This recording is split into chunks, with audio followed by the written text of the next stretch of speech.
Já teve aquela sensação de que algo importante estava bem na sua frente, mas seus olhos não conseguiam enxergar? Aquela inquietação no fundo da sua mente, como se seu subconsciente estivesse gritando para você prestar atenção em algo crucial que estava passando despercebido?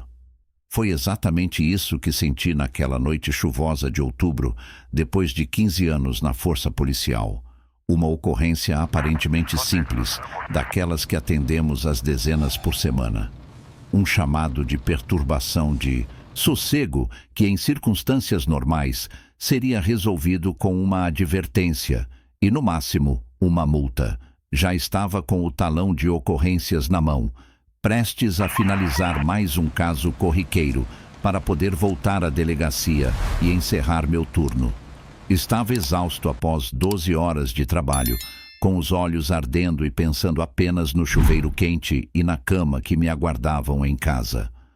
Foi quando algo no canto da sala capturou minha atenção.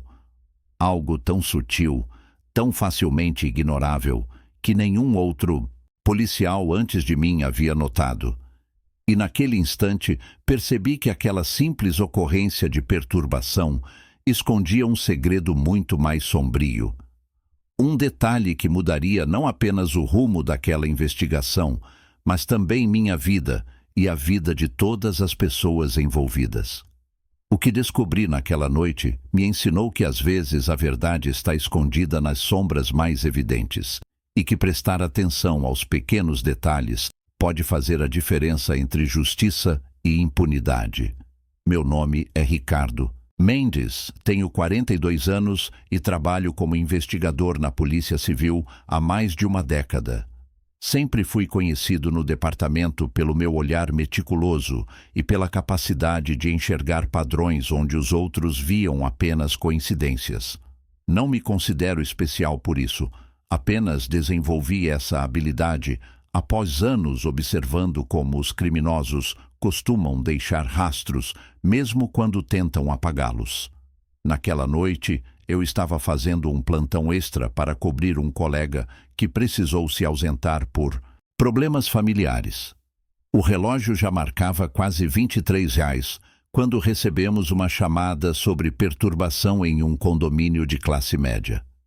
Os vizinhos reclamavam de música alta e discussões vindas de um dos apartamentos.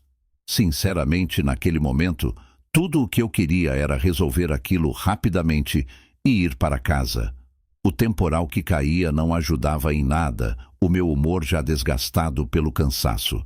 Chegamos ao local, eu e o policial Souza, um novato que estava há apenas 3 meses na corporação. O síndico nos recebeu na portaria, visivelmente irritado, e nos conduziu até o 3º andar. Durante o trajeto, ele explicava que já tinha feito 3 advertências ao morador nas últimas semanas, mas que as reclamações continuavam. Segundo o síndico, o apartamento estava alugado há cerca de 2 meses para um homem de aproximadamente 35 anos, que morava sozinho e raramente era visto pelos vizinhos durante o dia. As perturbações sempre aconteciam à noite, com música alta e o que parecia ser discussões acaloradas, embora ninguém tivesse certeza se havia outras pessoas no apartamento durante essas ocasiões. Paramos em frente à porta do 302 e batemos. A música estava audível, mas não excessivamente alta naquele momento. Depois de insistir algumas vezes, a porta foi aberta por um homem alto, de aparência cansada e barba por fazer. Se apresentou como Carlos Aguiar, advogado. Seu hálito denunciava que havia bebido, mas não parecia estar embriagado a ponto de perder o controle. Ele nos recebeu com uma mistura de irritação e constrangimento, explicando que estava apenas ouvindo música para relaxar após uma semana difícil no escritório. Pediu desculpas pelo incômodo e garantiu que abaixaria o volume. Nada ali parecia fora do comum, apenas um profissional estressado buscando alívio de maneira inapropriada para o horário. Entramos no apartamento para verificar se havia mais alguém e se tudo estava realmente em ordem.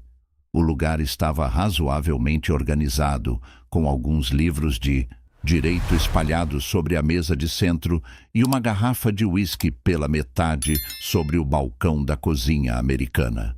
Enquanto Souza conversava com o morador sobre as regras de convivência em condomínios, eu fazia uma inspeção visual discreta do ambiente. Foi quando notei a primeira coisa estranha. Para um apartamento alugado há apenas 2 meses, havia pouquíssimos objetos pessoais. Nenhuma foto, nenhum quadro, nenhum item que indicasse a personalidade do morador. Era como se ele estivesse apenas de passagem. Normalmente, isso não seria motivo para suspeita. Muitas pessoas vivem de forma minimalista ou ainda não tiveram tempo de decorar adequadamente um imóvel recém-alugado. Mas, somado ao comportamento levemente nervoso do homem, algo começou a me incomodar.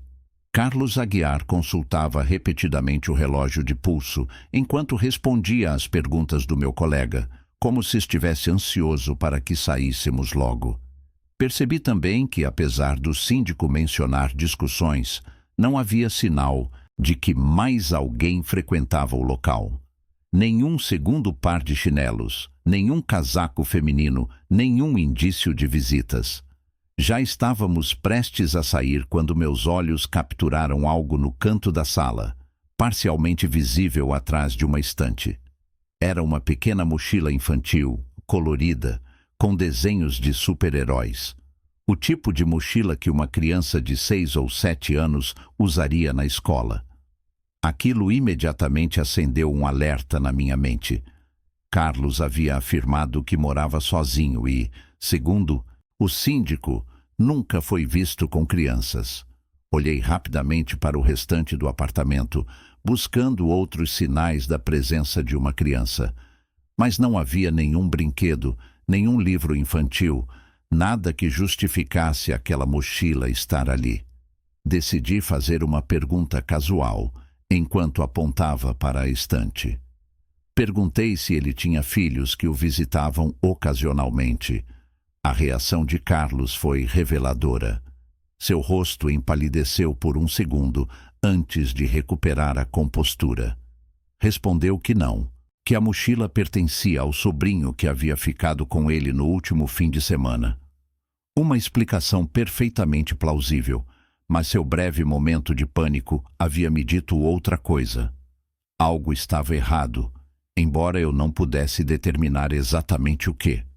Já com o talão de ocorrências na mão, prestes a aplicar apenas uma advertência formal, decidi seguir meu instinto. Pedi a Souza que levasse o síndico para fora, dizendo que precisava fazer algumas perguntas adicionais ao morador. Quando ficamos a sós, confrontei Carlos diretamente. Disse que havia inconsistências em seu comportamento e que a presença da mochila infantil, sem outros sinais de que crianças frequentavam o local, era suspeita. Perguntei se havia algo que ele gostaria de me contar, algo que pudesse estar escondendo. Sua reação foi agressiva, como eu já esperava. Começou a dizer que eu estava invadindo sua privacidade, que não tinha direito de fazer insinuações sobre sua vida pessoal e que, como advogado, conhecia bem seus direitos. Exigiu que eu saísse imediatamente de seu apartamento. Foi nesse momento que notei o segundo detalhe crucial. Enquanto falava, Carlos posicionou-se estrategicamente entre mim e o corredor que levava aos quartos. Um movimento sutil, talvez inconsciente, mas extremamente revelador. Ele estava protegendo algo ou alguém. Neste momento, preciso fazer uma pausa e perguntar: você já sentiu aquela intuição forte, aquela voz interior que te alerta sobre algo errado, mesmo quando tudo parece normal na superfície? Aquela sensação inquietante de que há mais acontecendo do que seus olhos podem ver?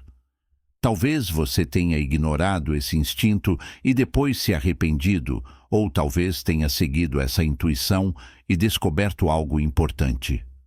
Gostaria que você compartilhasse nos comentários, começando com a frase: Minha intuição me salvou quando...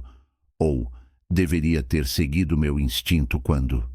Saiba que sua experiência pode ajudar outras pessoas a valorizar essa voz interior que muitas vezes tentamos silenciar em nome da racionalidade ou do medo de parecer paranoico.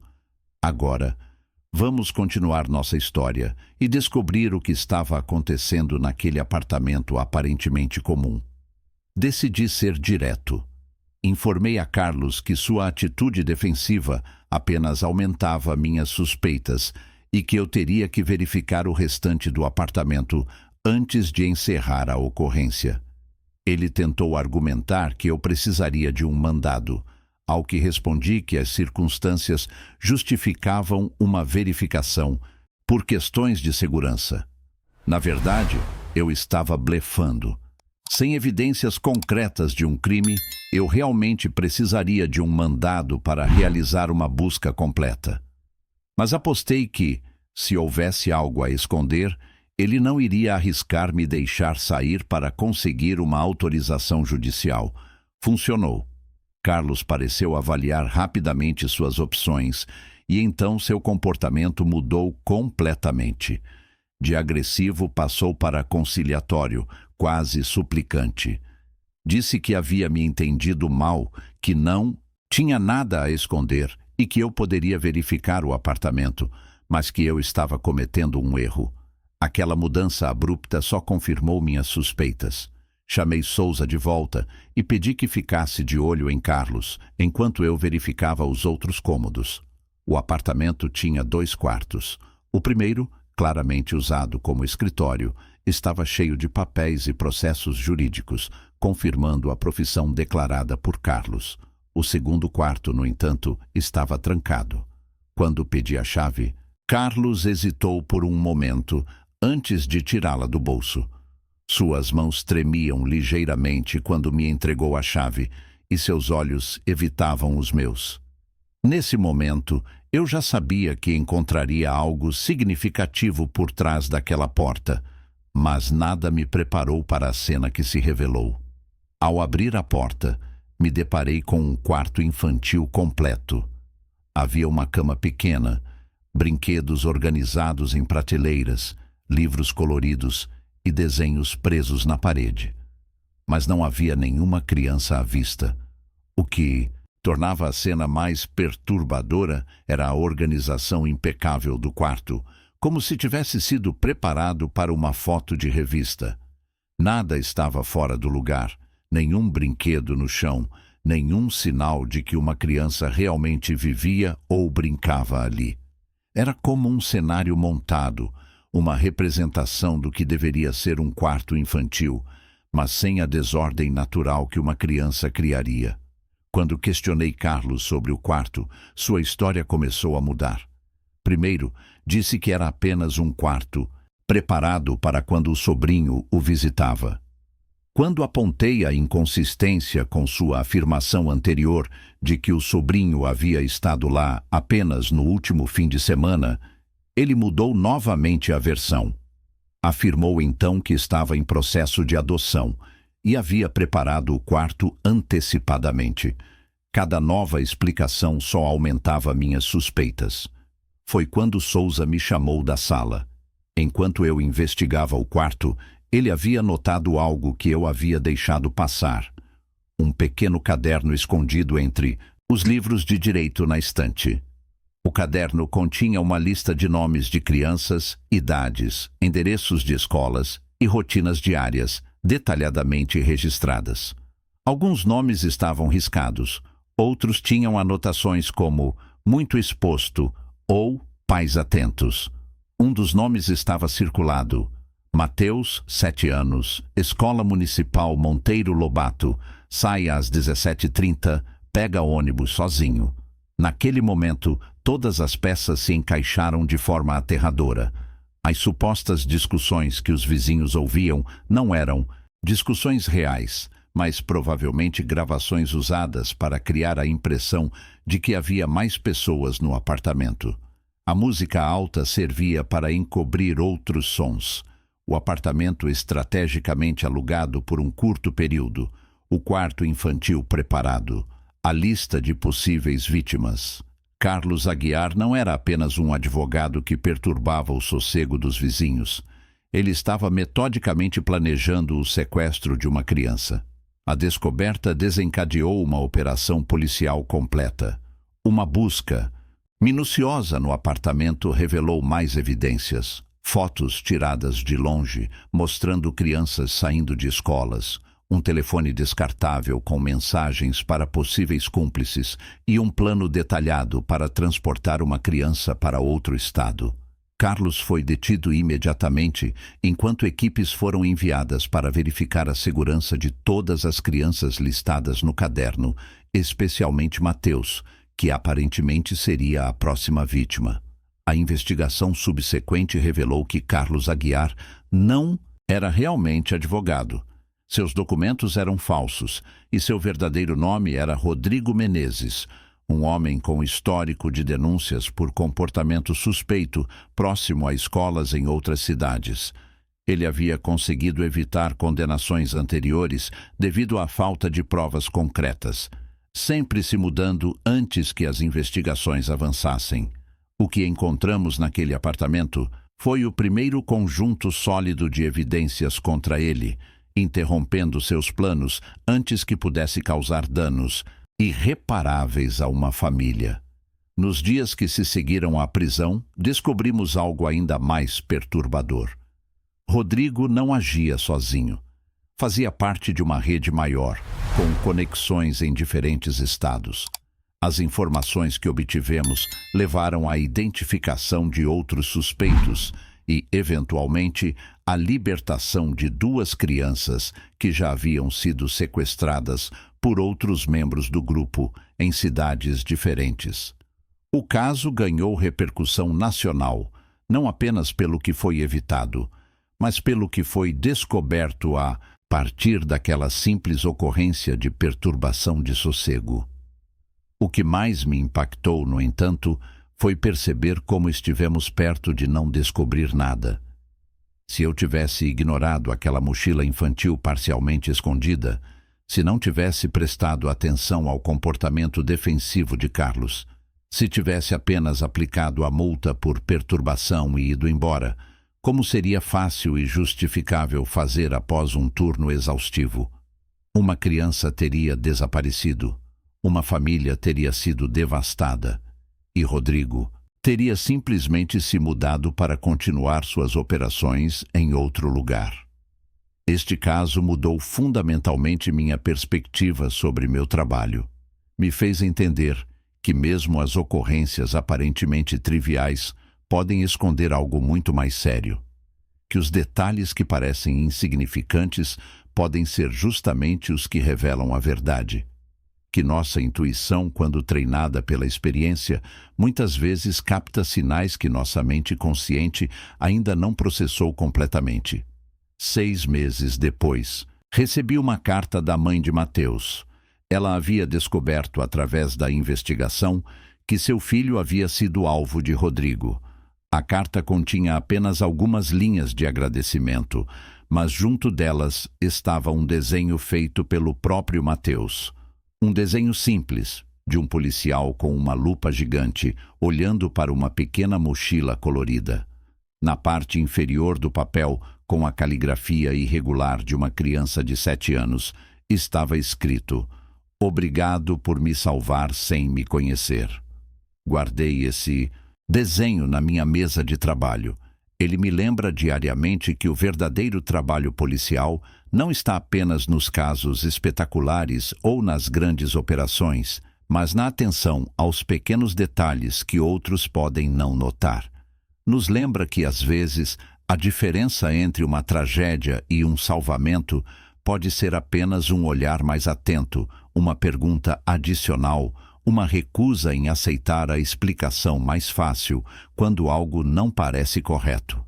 A história do caso da mochila, como ficou conhecido no departamento, agora faz parte do treinamento de novos policiais. Ensinamos a eles que não existem ocorrências pequenas ou insignificantes, que a intuição policial não é algo místico, mas o resultado de observação cuidadosa e experiência acumulada. Que às vezes o que não está obviamente visível é precisamente o que precisa ser visto.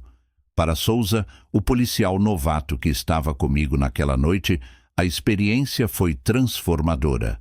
Ele me confidenciou meses depois que havia considerado deixar a força policial, frustrado com o que via como trabalho burocrático e repetitivo.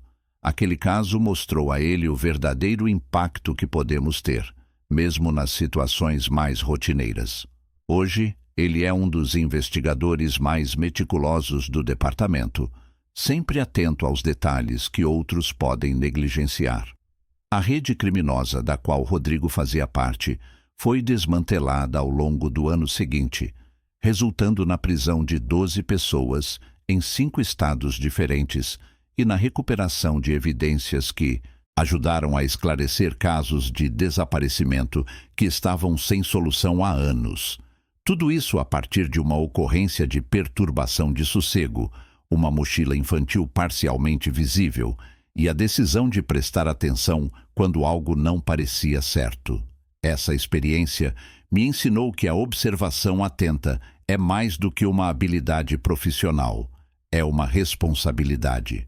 Nos lembra que vivemos em um mundo onde o mal frequentemente se esconde em plena vista, contando com nossa pressa, nossa fadiga, nossa tendência a seguir o caminho de menor resistência. Nos ensina que, às vezes, o que salva vidas não são atos heróicos grandiosos, mas a simples recusa em ignorar aquela pequena voz interior que diz: algo não está certo aqui. Muitas vezes penso em como aquela noite poderia ter terminado diferentemente. Como eu poderia facilmente ter ignorado os sinais, concluído a ocorrência e ido para casa. Como uma família poderia ter sido destruída porque eu estava cansado demais para fazer mais perguntas. Como uma criança poderia ter desaparecido porque eu não notei uma mochila colorida parcialmente escondida atrás de uma estante. Hoje, 5 anos depois daquela noite chuvosa, continuo trabalhando como investigador. Continuo atendendo ocorrências que muitos considerariam rotineiras ou insignificantes. E em cada uma delas, me lembro de olhar além do óbvio, de fazer uma pergunta a mais, de verificar o que não parece encaixar. Porque agora sei que, às vezes, a diferença entre justiça e tragédia pode estar no menor dos detalhes, naquilo que todos olham, mas ninguém realmente vê. Se esta história tocou seu coração ou despertou sua consciência sobre a importância de prestar atenção aos pequenos sinais ao seu redor, saiba que compartilhamos histórias como esta para lembrar que nosso papel na sociedade vai além de nossas obrigações formais. Cada um de nós, em nossas próprias vidas e profissões, tem a capacidade de fazer a diferença simplesmente ao prestar um pouco mais de atenção, ao fazer aquela pergunta adicional, ao seguir nossa intuição quando algo não parece certo. Nossa comunidade cresce com pessoas que valorizam a perspicácia e a atenção aos detalhes como ferramentas para construir um mundo mais seguro e justo. Se você acredita nesse poder da observação atenta, considere se inscrever em nosso canal para receber mais histórias que ilustram como pequenos atos de atenção e cuidado podem ter impactos profundos. Suas experiências e reflexões nos comentários também podem inspirar outros a olharem além do óbvio em suas próprias vidas. Estamos juntos nessa jornada de aprender a ver o que realmente importa, um vídeo de cada vez. Obrigado por dedicar seu tempo a esta história hoje e espero encontrá-lo novamente em nossa próxima narrativa.